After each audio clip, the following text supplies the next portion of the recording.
Assalamualaikum warahmatullahi wabarakatuh. Perkenalkan, kami dari kelompok 2 Tugas Sejarah Indonesia dari kelas 10 TJKT 2 SMK Negeri 1 Purbalingga. Di sini kami beranggotakan saya Mauluddin Farah Kadafi, Saya Salva Muafi. Saya Dia Kirana Fortunata. Saya Lefri Pangestu. Saya Akbar Abdullah. Saya Noel Muhammad Silan. Di sini kami akan menjelaskan tentang Kerajaan Tarumanegara dan Kerajaan Pajajaran. Apa saja yang akan kami bahas mengenai kerajaan? Yang pertama ada letak dan latar belakang kerajaan, sistem pemerintahan, bidang ekonomi, bidang sosial budaya, masa kejayaan, masa kemunduran, dan peninggalan. Kemudian yang pertama akan dibacakan oleh Akbar. Letak dan latar belakang Kerajaan Tarumanegara. Kerajaan Tarumanegara berpusat di tepi Sungai Citarum, Jawa Barat, terletak di daerah Kerajaan Salakanegara, Banten, dan Bogor, Jawa Barat, yang beribu kota di Sundapura. Kerajaan Tarumanegara didirikan oleh Raja Diraja Guru Jaya Singawarman pada tahun 358 Masehi.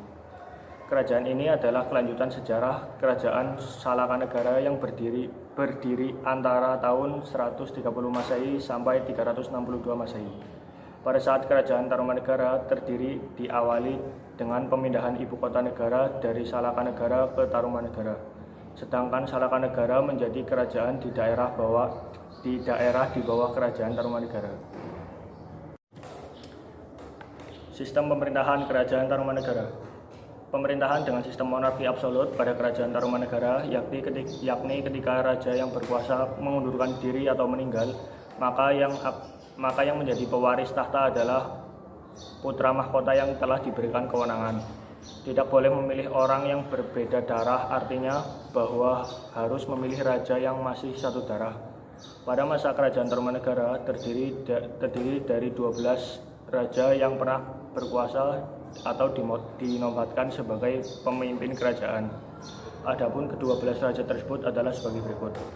Jaya Singawarman memimpin pada tahun 358 Masehi sampai 382 Masehi. Dharmayawarman memimpin pada tahun 382 Masehi sampai 395 Masehi. Purnawarman memimpin pada 395 Masehi sampai 434 Masehi. Wisnuwarman memimpin pada tahun 434 Masehi sampai 455 Masehi. Indrawarman memimpin pada tahun 455 Masehi sampai 515 Masehi. Candiwarman memimpin pada tahun 515 Masehi sampai 535 Masehi. Suryawarman memimpin pada tahun 535 Masehi sampai 561 Masehi. Kartawarman memimpin pada tahun 561 Masehi sampai 628 Masehi. Sudawarman memimpin pada tahun 628 Masehi sampai 639 Masehi. Hariwangsawarman memimpin pada tahun 639 Masehi sampai 640 Masehi. Nagajayawarman memimpin pada 640 Masehi sampai 666 Masehi. Linggawarman memimpin pada tahun 666 Masehi sampai 669 Masehi. Bidang ekonomi dan sosial budaya. Kehidupan ekonomi masyarakat Kerajaan Tarumanegara mengandalkan pertanian dan perdagangan. Hal ini dibuktikan dari isi prasasti Tugu mengenai penggalian Sungai Candrabaga dan Gomati. Kehidupan sosial budaya. Tarumanegara merupakan kerajaan Hindu beraliran Wisnu. Masuknya pengaruh India di dalam kehidupan masyarakat Kerajaan Tarumanegara tentu merubah kehidupan sosial yang kemudian mengenal kebudayaan Hindia.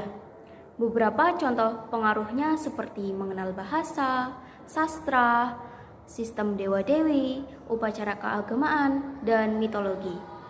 Sedangkan masa kejayaannya, Kerajaan Tarumanegara mencapai masa kejayaan pada masa pemerintahan Raja Purnawarman. Purnawarman dikenal sebagai raja yang gagah, berani, dan berperan penting dalam memajukan Kerajaan Tarumanegara dengan membuat saluran air di Sungai Candrabaga dan saluran Gomati. Hal ini dilakukan bertujuan untuk mengairi lahan pertanian, mencegah banjir, dan meningkatkan ekonomi rakyat karena bisa dijadikan sarana lalu lintas perdagangan. Masa kemunduran. Penyebab utama keruntuhan kerajaan Tarumanegara adalah karena adanya serangan dari kerajaan lain. Serangan dari kerajaan Majapahit saat kerajaan Tarumanegara di bawah kepemimpinan Raja Sudawarman. Pengalihan kekuasaan dari kerajaan Tarumanegara menjadi kerajaan Sunda di bawah kepemimpinan Raja Tarusbawa, dan kekosongan kepemimpinan karena tidak ada penerus kerajaan setelah Raja Ringgarwarma wafat.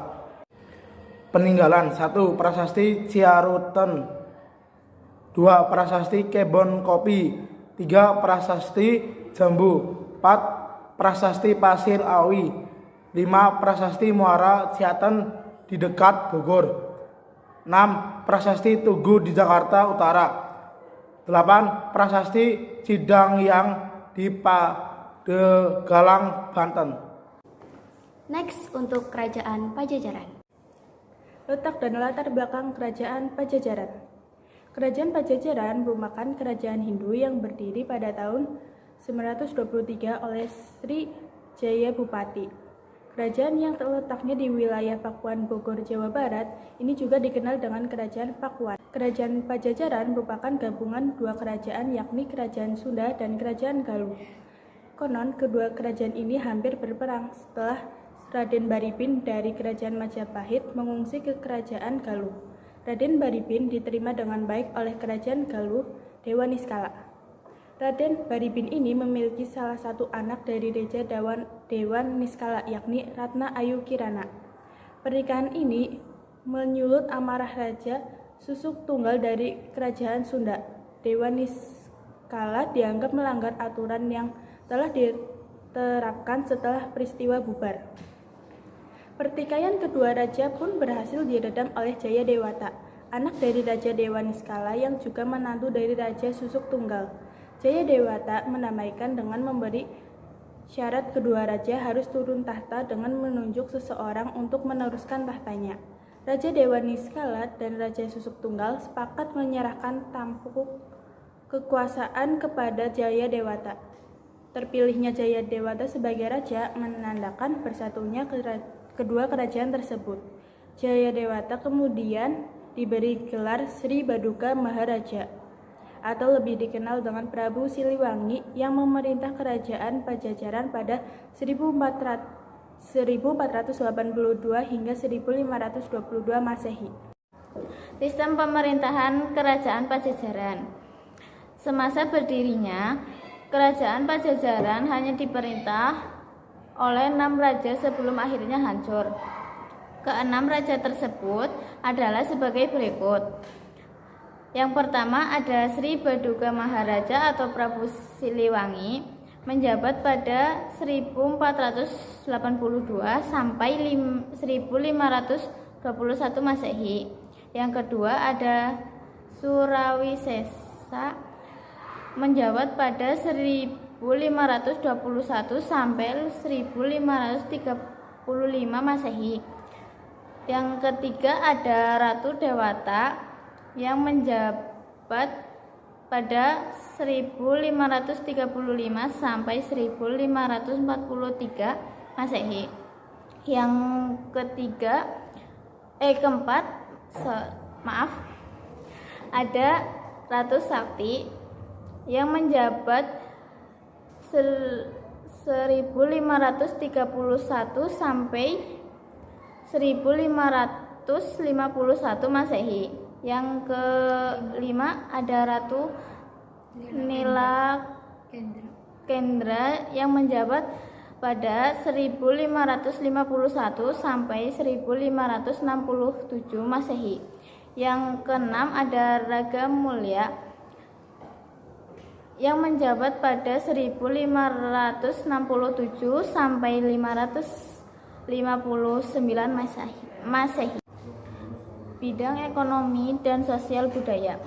Kehidupan ekonomi bertumpu pada sektor pertanian, selain itu juga pelayaran dan perdagangan. Kehidupan sosial budaya dibagi dalam kasta sesuai kegiatan yang dilakukan. Yang pertama ada kelompok cendawan dan rohani.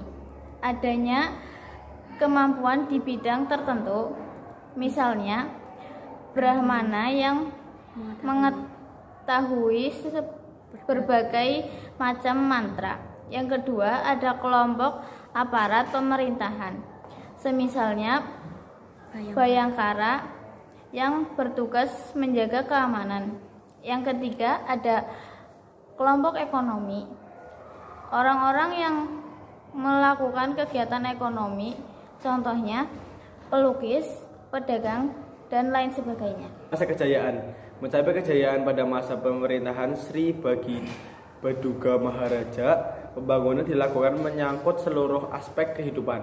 1. Membuat talaga besar yang bernama Maharena Wijaya. 2. Membuat jalan yang menuju ke ibu kota Pakuan dan Wanagiri. 3. Memperteguh pertahanan. 4. Memberikan perhatian lebih pada pemuka agama. 5. Membuka ulang sistem pemungutan upeti. Masa kemunduran. Kerajaan Pajajaran runtuh pada 1579 akibat serangan dari kerajaan Sunda lainnya, yaitu Kesultanan Banten. Berakhirnya Pajajaran ditandai dengan diboyongnya Palangkasrima, Sriwacana atau Singgasana Raja, dan Pakuan ke Surasowan di Banten oleh pasukan Maulana Yusuf.